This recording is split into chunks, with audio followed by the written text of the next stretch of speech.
Title: అమెరికాలో police వాహనం ఢీకొని మృతి.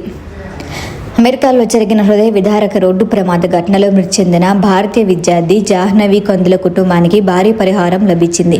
సియాటిల్ నగర అధికారులు ఆమె కుటుంబానికి 29 మిలియన్ అమెరికన్ డాలర్లు అంటే భారత కరెన్సీలో సుమారు 262 కోట్ల రూపాయలు చెల్లించేందుకు అంగీకరించారు.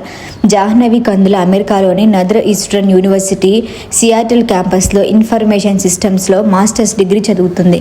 2023 జనవరి 23వ తేదీన రోడ్డు దాటుతుండగా వేగంగా వచ్చిన పోలీస్ వాహనం ఆమెను ఢీకొట్టింది. ఈ ఘటనలో ఆమె అక్కడికక్కడే ప్రాణాలు కోల్పోయారు. ఇక జాహ్నవి కుటుంబం దాఖలు చేసిన డెత్ క్లెయిమ్ కేసును పరిష్కరించేందుకు ఈ భారీ మొత్తంలో రాజ్య ఒప్పందానికి నగరపాలక సంస్థ అంగీకరించినట్లుగా వెల్లడైంది. ఈ పరిహారం అప్పటి సియాటిల్ పోలీస్ అధికారి అయిన కెవిన్ డేవ్పై దాఖలైన దావాకు సంబంధించిన కుదిరిన ఒప్పందంలో భాగంగా చెల్లించబోతున్నారు. మొత్తం పరిహారంలో సుమారు 20 మిలియన్ డాలర్లు నగర బీమా పరిధిలోకి వస్తాయని అధికారులు చెప్పారు. ఈ రాజ్య ఒప్పందాన్ని ప్రకటించిన న్యాయవాది ఎరికా ఇవాన్స్ మాట్లాడుతూ జాహ్నవి మరణం అత్యంత హృదయ విదారక ఘటన అని పేర్కొన్నారు.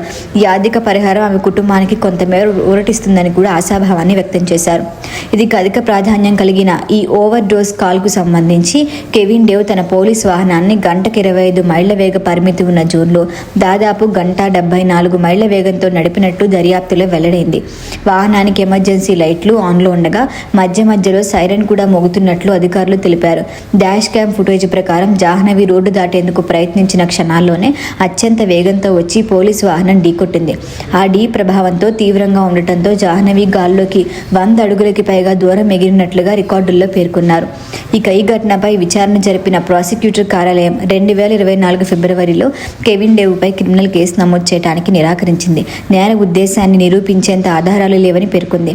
అయితే అనంతరం అతనిపై నిర్లక్ష్యంగా వాహనం నడిపిన కేసు నమోదు చేసి $5,000 జరిమానా విధించారు. అదే సమయంలో సియాటిల్ పోలీస్ శాఖ అతడి ఉద్యోగం నుంచి తొలగించింది. జాహ్నవి కందుల మృతి ఘటనపై అంతర్జాతీయంగా తీవ్ర స్పందన వచ్చిన నేపథ్యంలో ఇప్పుడు జరిగిన ఈ పరిహార ఒప్పందం కుటుంబానికి కొంతమేర న్యాయం దక్కినట్లుగా భావిస్తుంది.